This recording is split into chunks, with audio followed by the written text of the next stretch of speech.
Irmãos, na segunda-feira passada eu vivi um momento que me tocou muito, e é por isso que eu queria mostrar essa imagem para os irmãos. Eu pedi que o pessoal colocasse, alguns de vocês já devem ter visto no meu Instagram, porque realmente foi uma coisa que me tocou muitíssimo. Esse sou eu, não estou de terno e gravata, mas sou eu, pode acreditar. E eu estou segurando, irmãos, uma Bíblia. É porque na segunda-feira passada eu estava visitando a sede da Sociedade Bíblica Trinitariana do Brasil. E eles são os depositários de uma das poucas cópias que ainda existe da primeira Bíblia em português completa. Porque até 1819, esse livro que está em minhas mãos nessa foto, foi publicado em Londres em 1819. Até 1819, a Bíblia em nossa língua era, primeiro de tudo, dificílima de se encontrar. Muito, muito, muito difícil. Em outros idiomas ela não era fácil, mas em português ela era especialmente difícil de se encontrar. Caríssima, por sinal. E as poucas Bíblias que haviam eram feitas em volumes. Havia normalmente um volume do Antigo Testamento e um volume do Novo Testamento, separadas. Esta, portanto, que eu estou segurando, é uma das poucas cópias existentes da primeira Bíblia em português que foi feita num volume só. Por que isto é tão tocante? Não é só porque eu gosto de coisa antiga, não. É pela história, irmãos, e pelo que este livro, que minhas próprias mãos seguraram, significa, se você pensar um pouco comigo. Primeiro porque a língua que nós falamos, esse idioma português, foi dominado por países, quer dizer, era falado em países que foram dominados pela Igreja Católica. Agora, não é aqui uma fala de hostilidade à Igreja Católica, mas nós temos ressalvas muito consideráveis com os ensinamentos da Igreja Católica, particularmente no que diz respeito à forma como a Igreja Católica, principalmente na Idade Média, privava as pessoas de terem acesso à Bíblia. Claro, você vai dizer, havia muitos fatores que contribuíam para isto. Claro, mas evidentemente que os ensinamentos daquela religião dominante contribuíam negativamente para isto. Então você não encontra, embora o português já existia por volta do ano 1100, você não encontra nada da Bíblia em português até o ano 1400, 300 anos sem nem nada da Bíblia. E mesmo o que existia era pouco, era reservado às elites, era um pedaço do Evangelho, talvez o livro dos Atos. Quando a reforma protestante aconteceu, não mudou nada nos países de língua portuguesa, como você pode imaginar, nada.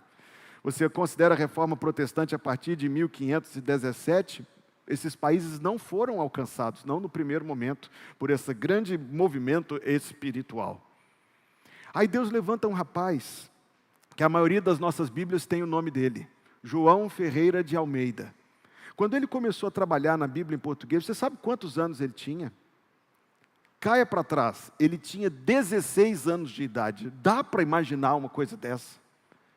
Ele tinha 16 anos de idade, recém-convertido, morando lá naquilo que hoje é a Indonésia, quando ele começou a traduzir a Bíblia para o português por pura ousadia, sem a permissão de ninguém. E quantas dificuldades ele enfrentou? Inúmeras. Primeiro porque exatamente desse domínio religioso não havia recurso, não havia interesse, não havia permissão para se traduzir a Bíblia para o português. Pelo contrário, havia hostilidade, havia perseguição.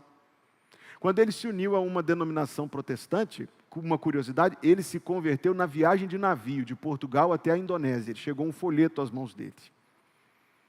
Aos 16 anos, como eu disse, ele começou a trabalhar e se uniu a uma igreja evangélica, mas era uma igreja com uma estrutura, certamente não podemos acusá-los de falta de zelo, que não via com bons olhos a tentativa dele. Pensava, quem é esse garoto para poder querer traduzir a Bíblia? Quem é? E realmente, se fosse hoje, faríamos perguntas semelhantes, não julguemos os nossos irmãos.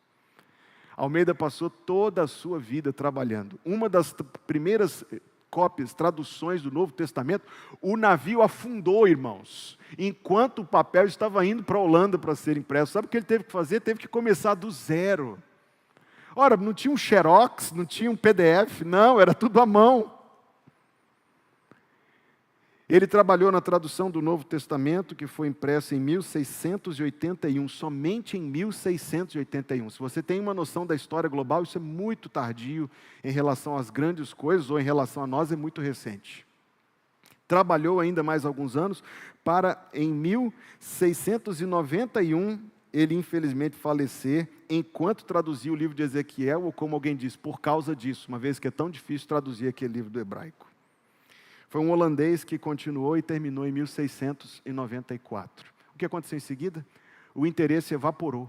Não havia recursos, não havia permissões, não havia quem estivesse trabalhando pela publicação da Bíblia em português. Não havia, simplesmente nada, zero. Um homem que tentou produzir uma cópia morreu no processo e se perdeu o papel do qual ele estava trabalhando. Quantas oposições!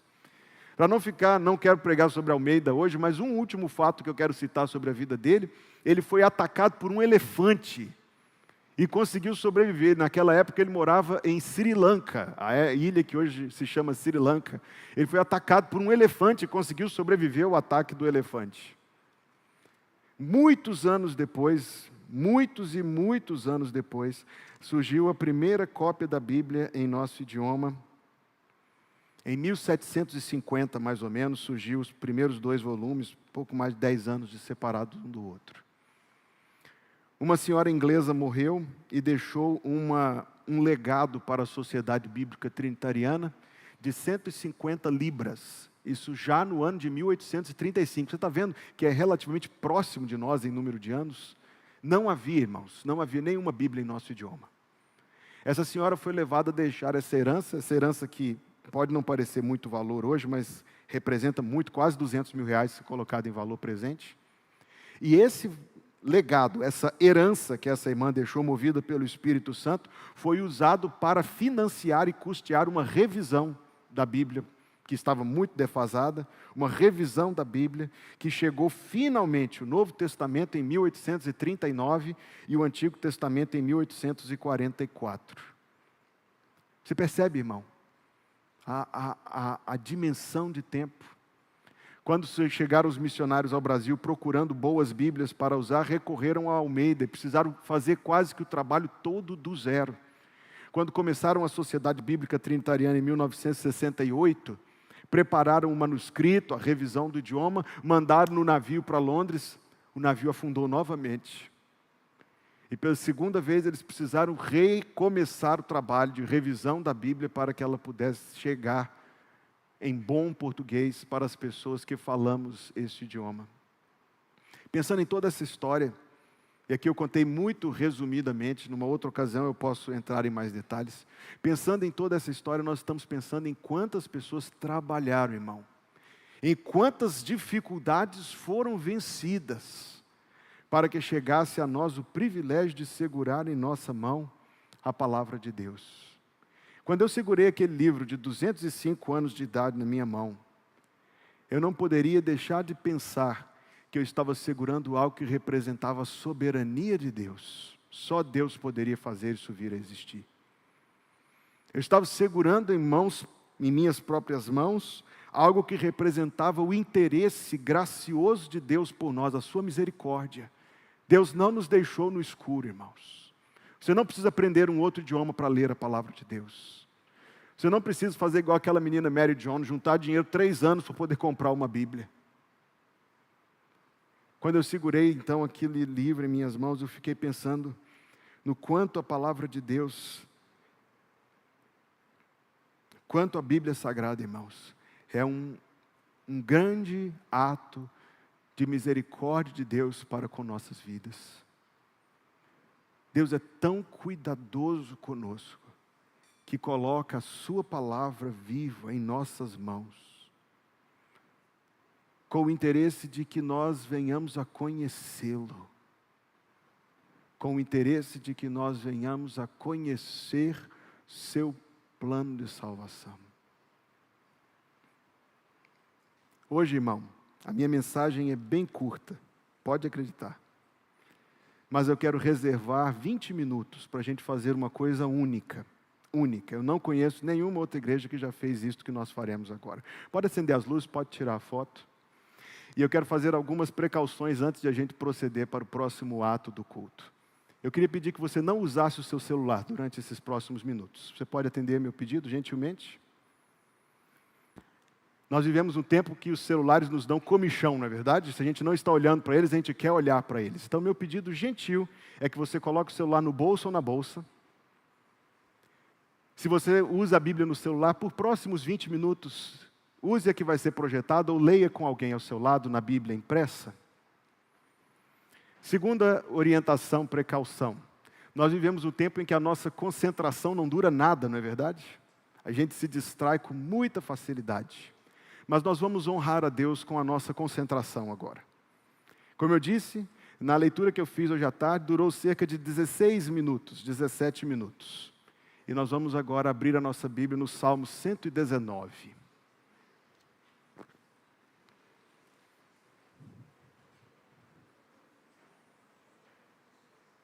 Isso tudo foi amém, que vocês disseram.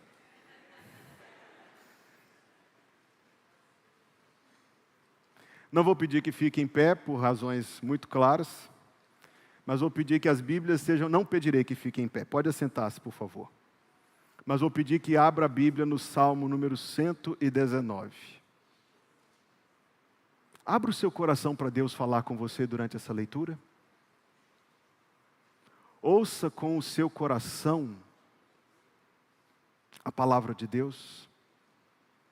Tente se identificar com quem escreveu, não sabemos, talvez Esdras, o quanto ele amava a palavra de Deus.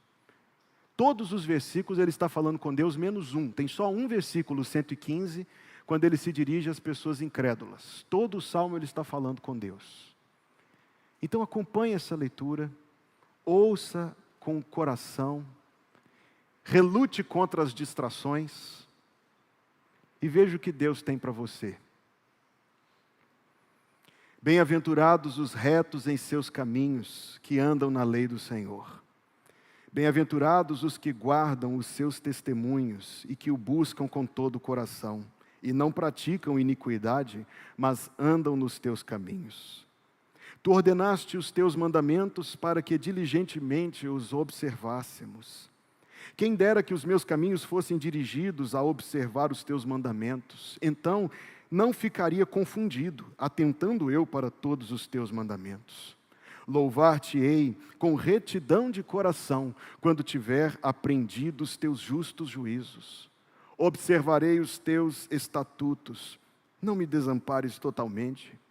Com que purificará o jovem o seu caminho, observando-o conforme a tua palavra? Com todo o meu coração te busquei, não me deixes desviar dos teus mandamentos. Escondi a tua palavra no meu coração, para eu não pecar contra ti.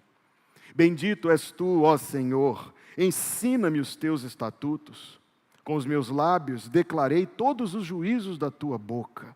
Folguei tanto no caminho dos teus testemunhos, como em todas as riquezas. Meditarei nos teus preceitos e terei respeito aos teus caminhos. Recrear-me-ei nos teus estatutos, não me esquecerei da tua palavra. Faze bem ao teu servo, para que viva e observe a tua palavra. Abre tu os meus olhos, para que veja as maravilhas da tua lei.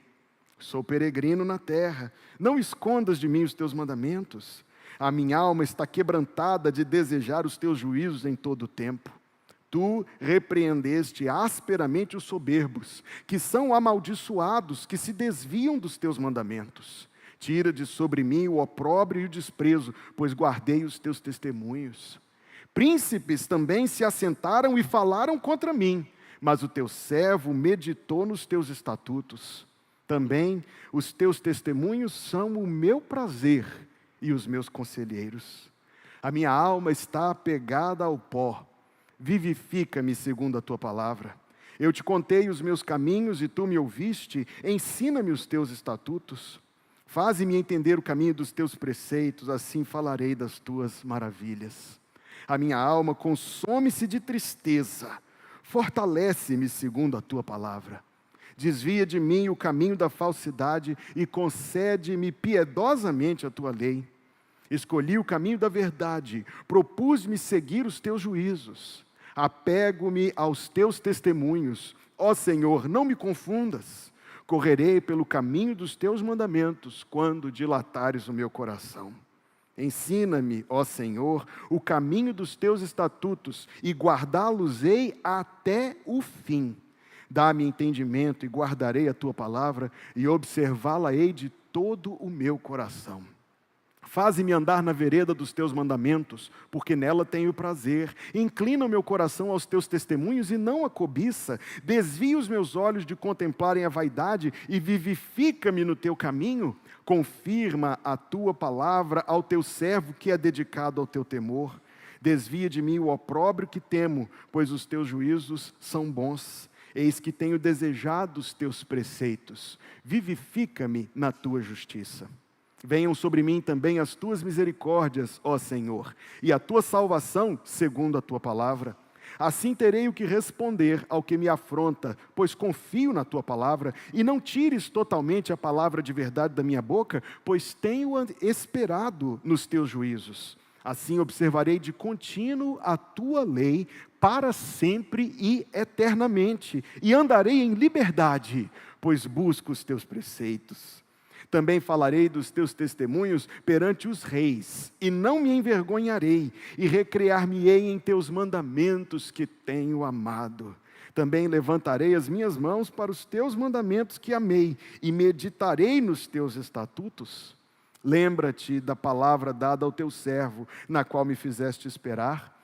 Isto é a minha consolação na minha aflição, porque a tua palavra me vivificou. Os soberbos zombaram grandemente de mim, contudo, não me desviei da tua lei. Lembrei-me dos teus juízos antiquíssimos, ó Senhor, e assim me consolei. Grande indignação se apoderou de mim por causa dos ímpios que abandonaram a tua lei. Os teus estatutos têm sido os meus cânticos na casa da minha peregrinação. Lembrarei do teu nome, ó Senhor, de noite, e observarei a tua lei. Isto fiz eu, porque guardei os teus mandamentos. O Senhor é a minha porção. Eu disse que observaria as tuas palavras. Roguei deveras o teu favor com todo o meu coração. Tem piedade de mim, segundo a tua palavra. Considerei os meus caminhos e voltei os meus pés para os teus testemunhos. Apressei-me e não me detive a observar os teus mandamentos. Bandos de ímpios me despojaram, mas eu não me esqueci da tua lei. À meia-noite me levantarei para te louvar pelos teus justos juízos. Companheiro sou de todos os que te temem e dos que guardam os teus preceitos. A terra, ó Senhor, está cheia da tua benignidade. Ensina-me os teus estatutos. Fizeste bem ao teu servo, Senhor, segundo a tua palavra. Ensina-me bom juízo e conhecimento, pois criei nos teus mandamentos. Antes de ser afligido, andava errado, mas agora tenho guardado a tua palavra. Tu és bom e fazes bem, ensina-me os teus estatutos. Os soberbos forjaram mentiras contra mim, mas eu com todo o meu coração guardarei os teus preceitos. Engrossa-se-lhes o coração como gordura, mas eu me recreio na tua lei. Foi-me bom ter sido afligido, para que aprendesse os teus estatutos. Melhor é para mim a lei da tua boca, do que milhares de ouro ou prata. As tuas mãos me fizeram e me formaram. Dá-me inteligência para entender os teus mandamentos. Os que te temem alegraram-se quando me viram, porque eu tenho esperado na tua palavra. Bem sei eu, ó Senhor, que os teus juízos são justos, e que segundo a tua fidelidade me afligiste. Sirva, pois, a tua benignidade para me consolar, segundo a palavra que deste ao teu servo. Venham sobre mim as tuas misericórdias para que viva, pois a tua lei é a minha delícia. Confundam-se os soberbos, pois me trataram de uma maneira perversa, sem causa, mas eu meditarei nos teus preceitos. Voltem-se para mim os que te temem, e aqueles que têm conhecido os teus testemunhos. Seja reto o meu coração nos teus estatutos, para que eu não seja confundido. Desfalece a minha alma pela tua salvação, mas espero na tua palavra. Os meus olhos desfalecem pela tua palavra, entre mentes dizia, quando me consolarás tu? Pois estou como odre na fumaça, contudo não me esqueço dos teus estatutos. Quantos serão os dias do teu servo? Quando me farás justiça contra os que me perseguem? Os soberbos me cavaram covas, o que não é conforme a tua lei. Todos os teus mandamentos são verdade. Com mentiras me perseguem, ajuda-me. Quase que me tem consumido sobre a terra, mas eu não deixei os teus preceitos. Vivifica-me segundo a tua benignidade, e assim guardarei o testemunho da tua boca. Para sempre, ó Senhor, a tua palavra permanece no céu. A tua fidelidade dura de geração em geração. Tu firmaste a terra e ela permanece firme. Eles continuam até ao dia de hoje, segundo as tuas ordenações, porque todos são teus servos. Se a tua lei não for a minha recreação, há muito que pereceria na aflição. Nunca me esquecerei dos teus preceitos, pois por eles me tens vivificado. Sou teu, salva-me, pois tenho buscado os teus preceitos. Os ímpios me esperam para me destruírem, mas eu considerarei os teus testemunhos. Tenho visto fim a toda a perfeição, mas o teu mandamento é amplíssimo. Oh, quanto amo a tua lei! É a minha meditação em todo dia. Tu, pelos teus mandamentos, me fazes mais sábio do que meus inimigos, pois estão sempre comigo. Tenho mais entendimento do que todos os meus mestres, porque os teus testemunhos são a minha meditação. Entendo mais do que os antigos, porque guardo os teus preceitos. Desviei os meus pés de todo caminho mau para guardar a tua palavra. Não me apartarei dos teus juízos, pois tu me ensinastes. Oh, quão doces são as tuas palavras ao meu paladar, mais doces do que o mel à minha boca. Pelos teus mandamentos alcancei entendimento, por isso odeio todo falso caminho. Lâmpada para os meus pés é a tua palavra, e luz para o meu caminho. Jurei e o cumprirei, que guardarei os teus justos juízos. Estou aflitíssimo. Vivifica-me, ó Senhor, segundo a tua palavra. Aceita, eu te rogo, as oferendas voluntárias da minha boca, ó Senhor. Ensina-me os teus juízos. A minha alma está de contínuo nas minhas mãos, todavia não me esqueço da tua lei. Os ímpios me armaram um laço, contudo, não me desviei dos teus preceitos. Os teus testemunhos tenho eu tomado por herança para sempre, pois são o gozo do meu coração. Inclinei o meu coração a guardar os teus estatutos para sempre, até ao fim. Odeio os pensamentos vãos, mas amo a tua lei. Tu és o meu refúgio e o meu escudo, espero na tua palavra. Apartai-vos de mim, malfeitores, pois guardarei os mandamentos do meu Deus. Sustenta-me conforme a tua palavra, para que viva, e não me deixes envergonhado da minha esperança. Sustenta-me e serei salvo, e de contínuo terei respeito aos teus estatutos. Tu tens pisado aos pés todos os que se desviam dos teus estatutos, pois o engano deles é falsidade.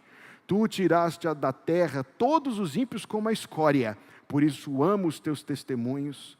O meu corpo se arrepiou com temor de ti, e temi os teus juízos. Fiz juízo e justiça, não me entregues aos meus opressores. Fica por fiador do teu servo para o bem, não deixes que os soberbos me oprimam. Os meus olhos desfaleceram pela tua salvação e pela promessa da tua justiça. Usa com teu servo segundo a tua benignidade e ensina-me os teus estatutos. Sou teu servo, dá-me inteligência para entender os teus testemunhos. Já é tempo de operares, ó Senhor, pois eles têm quebrantado a tua lei. Por isso amo os teus mandamentos mais do que o ouro, e ainda mais do que o ouro fino. Por isso estimo todos os teus preceitos acerca de tudo como retos, e odeio toda a falsa vereda. Maravilhosos são os teus testemunhos, portanto a minha alma os guarda. A entrada das tuas palavras dá luz, dá entendimento aos simples. Abri a minha boca e respirei, pois que desejei os teus mandamentos. Olha para mim e tem piedade de mim, conforme usas com os que amam o teu nome. Ordena os meus passos na tua palavra, e não se apodere de mim iniquidade alguma. Livra-me da opressão do homem, assim guardarei os teus preceitos. Faze resplandecer o teu rosto sobre o teu servo, e ensina-me os teus estatutos. Rios de água correm dos meus olhos, porque não guardam a tua lei. Justo és, ó Senhor, e retos são os teus juízos. Os teus testemunhos que ordenaste são retos e muito fiéis. O meu zelo me consumiu, porque os meus inimigos se esqueceram da tua palavra. A tua palavra é muito pura, portanto teu servo a ama. Pequeno sou e desprezado, porém não me esqueço dos teus mandamentos. A tua justiça é uma justiça eterna, e a tua lei é a verdade. Aflição e angústia se apoderaram de mim, contudo os teus mandamentos são o meu prazer. A justiça dos teus testemunhos é eterna. Dá-me inteligência e viverei. Clamei de todo o meu coração. Escuta-me, Senhor, e guardarei os teus estatutos. A ti te invoquei, salva-me e guardarei os teus testemunhos. Antecipei o cair da noite e clamei, esperei na tua palavra. Os meus olhos anteciparam as vigílias da noite para meditar na tua palavra. Ouve a minha voz segundo a tua benignidade. Vivifica-me, ó Senhor, segundo o teu juízo. Aproximam-se os que se dão a maus tratos, afastam-se da tua lei. Tu estás perto, ó Senhor, e todos os teus mandamentos são a verdade. Acerca dos teus testemunhos soube, desde a antiguidade, que tu os fundaste para sempre. Olhe para a minha aflição e livra-me, pois não me esqueci da tua lei. Pleitei a minha causa e livra-me, vivifica-me segundo a tua palavra. A salvação está longe dos ímpios, pois não buscam os teus estatutos. Muitas são, ó Senhor, as tuas misericórdias. Vivifica-me segundo os teus juízos. Muitos são os meus perseguidores e os meus inimigos, mas não me desvio dos teus testemunhos. Vi os transgressores e me afligi, porque não observam a tua palavra. Considera como amo os teus preceitos. Vivifica-me, ó Senhor, segundo a tua benignidade. A tua palavra é a verdade desde o princípio, e cada um dos juízos da tua justiça dura para sempre. Príncipes me perseguiram sem causa, mas o meu coração temeu a tua palavra. Folgo com a tua palavra como aquele que acha um grande despojo. Abomino e odeio a mentira, mas amo a tua lei. 7 vezes no dia te louvo pelos juízos da tua justiça. Muita paz têm os que amam a tua lei, e para eles não há tropeço. Senhor, tenho esperado na tua salvação e tenho cumprido os teus mandamentos. A minha alma tem observado os teus testemunhos, amo-os excessivamente. Tenho observado os teus preceitos e os teus testemunhos, porque todos os meus caminhos estão diante de ti. Chegue a ti o meu clamor, ó Senhor. Dá-me entendimento conforme a tua palavra. Chegue a minha súplica perante a tua face. Livra-me segundo a tua palavra. Os meus lábios proferiram o louvor quando me ensinaste os teus estatutos. A minha língua falará da tua palavra, pois todos os teus mandamentos são justiça. Venha a tua mão socorrer-me, pois escolhi os teus preceitos. Tenho desejado a tua salvação, ó Senhor. A tua lei é todo o meu prazer. Viva a minha alma e louvar-te-á, e ajudem-me os teus juízos. Desgarrei-me como a ovelha perdida. Busca o teu servo, pois não me esqueci dos teus mandamentos. E o povo de Deus diz: amém. Eu acredito que, se você acompanhou a proposta, ao longo da leitura, muitos destes versículos chamaram a sua atenção de uma maneira nova. Eu imagino que para alguns tenha sido a primeira leitura completa deste salmo, de uma vez só, sobretudo. Imagino que durante muitos anos nós vamos falar, lembra daquele domingo que o pastor leu o Salmo 119 inteiro no culto? Acredito que Deus direcionou o seu olhar para algumas coisas. Este é um salmo tão grande. Eu apenas destacarei algumas que Deus falou comigo. A palavra de Deus tem o poder de nos livrar de perigos. A influência da palavra de Deus tem o poder de nos livrar de apuros, da morte física. Pior do que isso, de pecar. E ainda pior do que isso, tem o poder de nos livrar da morte espiritual. Veja o que diz o versículo número 11. Como purificará o jovem o seu caminho? Quer dizer, versículo 9. Observando conforme a tua palavra, escondi a tua palavra no meu coração, versículo 11, para eu não pecar contra ti. Versículo 6 diz, eu não ficaria confundido, isto é, a minha vida, eu não teria me metido, Senhor, em todos esses apuros, se eu tivesse atentado para a tua palavra. Quantas vezes a sua experiência de vida e a minha confirmam este versículo? Eu não teria entrado neste beco sem saída, se eu tivesse dado ouvidos à palavra de Deus. Quantas e quantas vezes você e eu, fazendo a nossa leitura bíblica, encontramos um ensinamento e pensamos assim, oh, se eu tivesse me lembrado disso. Oh, se eu tivesse me lembrado disso. Quantas tolices eu não teria feito. Quantas enrascadas eu não teria me metido, se eu tivesse ouvido a palavra de Deus. A palavra de Deus, irmão, é o cuidado de Deus com você, para te ensinar, para te livrar de apuros, para te livrar da morte física, para te livrar de pecar e para te livrar da morte eterna. Porém, irmãos, com que descaso tantas vezes tratamos a palavra. Fizemos aqui uma leitura de 20 minutos. E eu acredito que tenha sido algo muito tranquilo, foram apenas 20 minutos, nada demais. É engraçado que se a gente tivesse colocado esses 20 minutos no Instagram, a gente nem vê passar 20 minutos, no TikTok. Mas na palavra de Deus a gente sente o tempo passar. Será que podemos nos apropriar da palavra deste salmo e dizer para Deus, ó, quanto amo a tua lei? O segundo pensamento que eu tenho é que a palavra de Deus, irmãos, nos ensina, ouça-me bem, a palavra de Deus nos ensina uma visão diferente da vida. Ela tem tais promessas e tais ensinos, que ela nos orienta, nos conforta e nos enche de alegria. Você deve ter observado aqui quantos dos versículos o salmista fala que estava sendo perseguido por gente poderosa. E quantos dos versículos ele diz que os poderosos estavam armando ciladas contra ele. Mas em todas as vezes que ele disse isso, todas as vezes ele disse, mas isso não vai tirar o meu foco da tua palavra.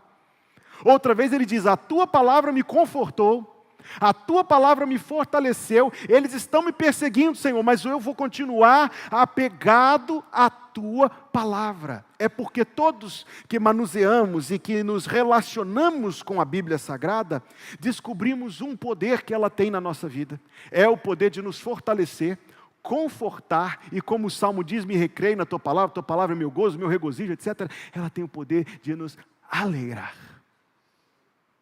Eu estou lendo um livro agora, comecei ontem, é um livro curto, devo terminá-lo hoje ou amanhã. E dois pastores escreveram este livro juntos, e ao longo do livro, em determinado momento, eles se referem a um amigo comum de ambos, que faleceu uma filha jovem dele. De uma maneira muito assim, não foi não existe maneira disso ser fácil, mas existem algumas que é mais difícil. E quando os dois amigos foram ao sepultamento da filha amada de um homem crente, dois pastores experientes, mas não sabiam o que dizer para o seu amigo, não sabiam. Você saberia?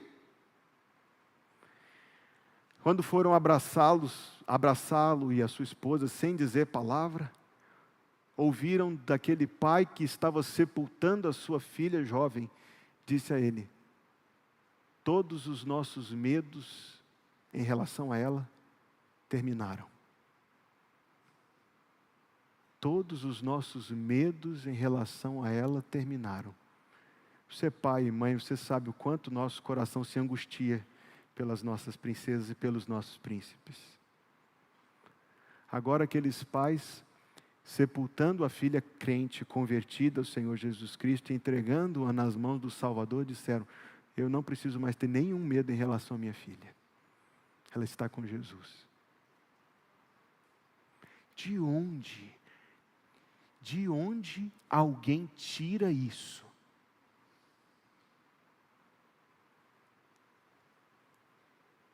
Daqui.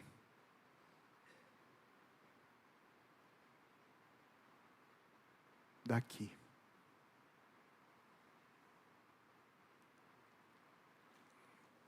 Terceiro pensamento que me vem ao coração lendo este magnífico salmo é que uma vez que a palavra é a revelação divina, escute isto, uma vez que a palavra é a revelação divina, ela traz até nós coisas que nós não poderíamos alcançar por nós mesmos. Suponha que você tivesse nascido num mundo onde não existe a Bíblia. Faça o exercício de imaginação aqui. Suponha que você nasceu num mundo onde não existe Bíblia. Nesse mundo não é imaginário. Existem vários lugares da Bíblia onde o ateísmo é imposto sobre as pessoas, onde as Bíblias são proibidas, onde os crentes são perseguidos. Imagine se você pode entrar na Arábia Saudita como crente. Você acha que pode? Você pode entrar lá para trabalhar como engenheiro, como médico, como empresário, investidor, como crente, como missionário, jamais. As igrejas na Arábia Saudita têm que se reunir em hotéis, sem placa, sem anúncio e fazer os cultos em inglês. Não pode fazer o culto em língua comum. Então imagine que você é uma pessoa num lugar onde não existe. Ora, sabe o que você não sabe? Tudo, você não sabe nada sobre Deus, não existe nenhuma coisa sobre Deus que você saiba. Talvez, olhando muito para o mundo, você pode chegar à imaginação de que existe algum Deus, mas você consegue saber quem Ele é? Você consegue saber o nome dEle? Você consegue saber a sua posição diante dEle?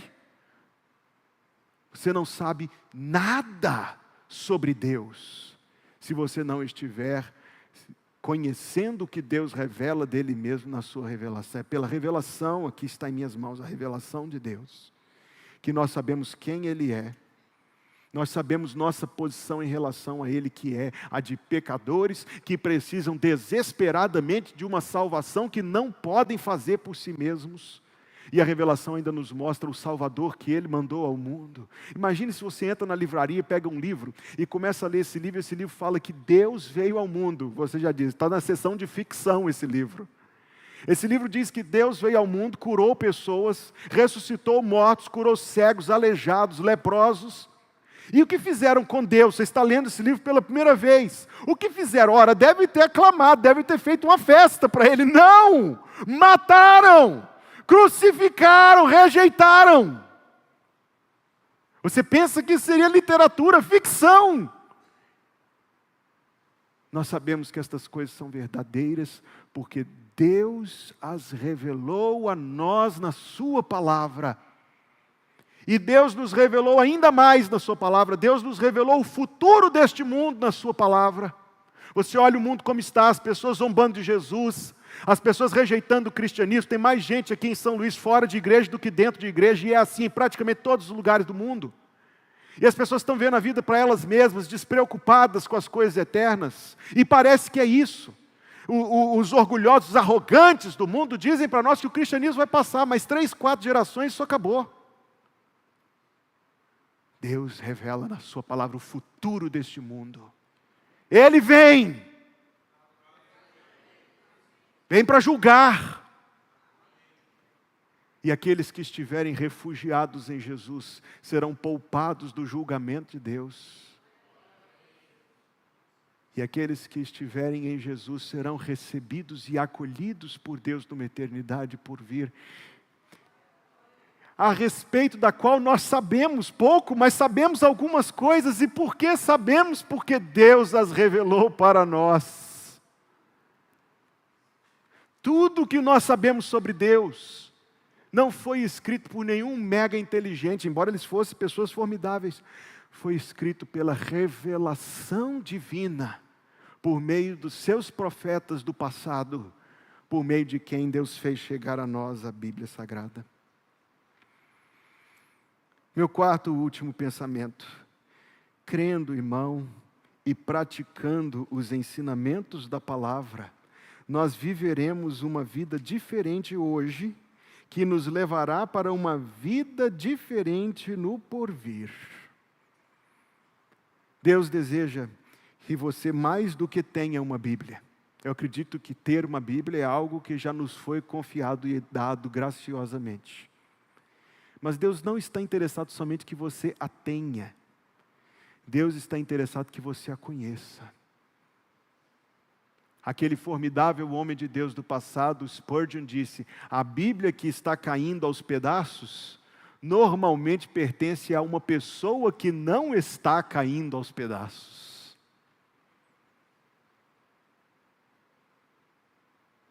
Deus quer falar com você por meio deste livro. Deus falou com você enquanto o Salmo 119 estava sendo lido? Deus falou com você? Deus quer continuar falando com você pela palavra dele.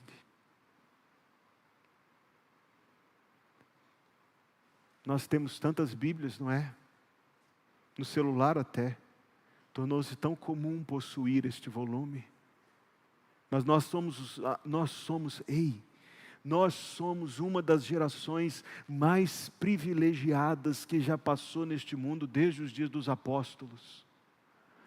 Os nossos apóstolos não tinham uma Bíblia como nós temos aqui na mão para ler. Imagine o que Paulo faria se ele tivesse uma Bíblia dessa à mão. Certamente ele não ia deixá-la fechada.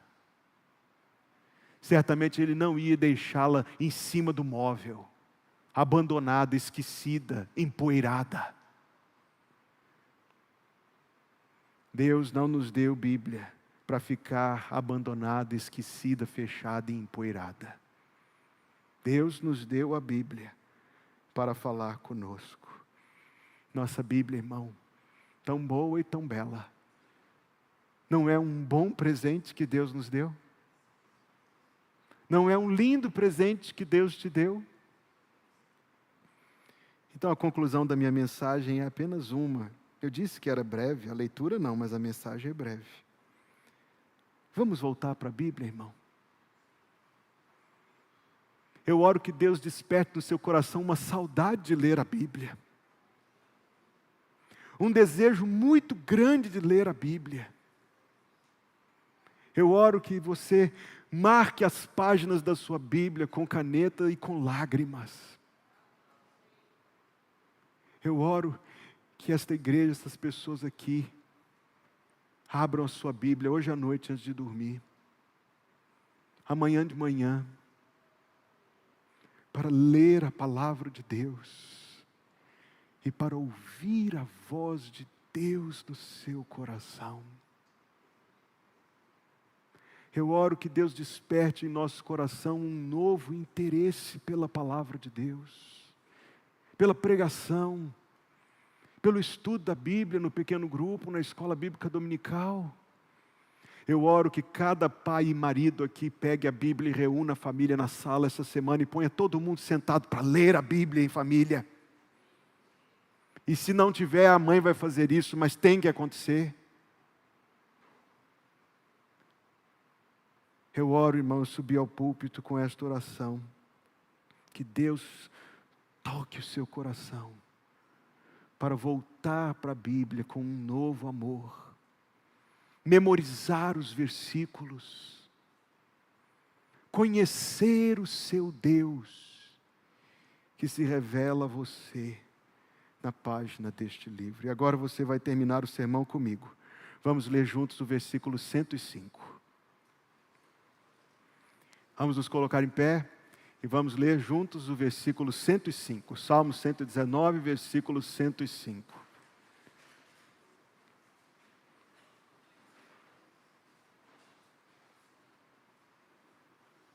Abra a Bíblia, eu sei que ali tem a cola, mas vamos praticar tudo que estamos falando hoje. Leia comigo. Lâmpada para os meus pés é tua palavra e luz para o meu caminho. Deus, a tua igreja quer agradecer hoje ao Senhor, porque o Senhor não quis que ficássemos no escuro, mas o Senhor se faz conhecido de nós pela tua palavra. Foi o Senhor, Deus, que moveu os teus servos, os profetas e os apóstolos, para escreverem os livros desta Bíblia tão bela, Deus. Senhor, quantas vezes ao longo dos séculos, os maus, movidos por Satanás, tentaram destruir a Bíblia, corrompê-la, desfigurá-la, mas ela está aqui até hoje, por causa do poder do Senhor, Deus. Pai, quando nós pensamos em todo o trabalho, tanto sacrifício, para que a Bíblia chegasse a nós, Deus, por meio daqueles que até morreram por causa disso. Nós vemos o quanto o Senhor quer falar ao nosso coração pela Tua palavra. Aceita, Deus, a gratidão da Tua igreja pela Bíblia. E inspira, Senhor, em nós um novo amor pela Tua palavra.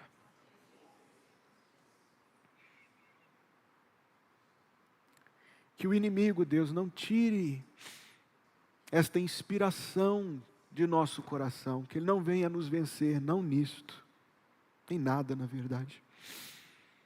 Mas que o Senhor, ó Deus, tenha prazer em se revelar ao Teu povo, em santificar a nossa vida, e em conduzir os nossos passos de acordo com a Tua palavra. Obrigado, Deus. Obrigado pelo Teu grande amor por nós. Que o Senhor te abençoe e te guarde. Que o Senhor faça resplandecer o seu rosto sobre ti e tenha misericórdia de ti. Que o Senhor sobre ti levante o seu rosto e te dê a paz. Em nome de Jesus, a igreja diz: amém.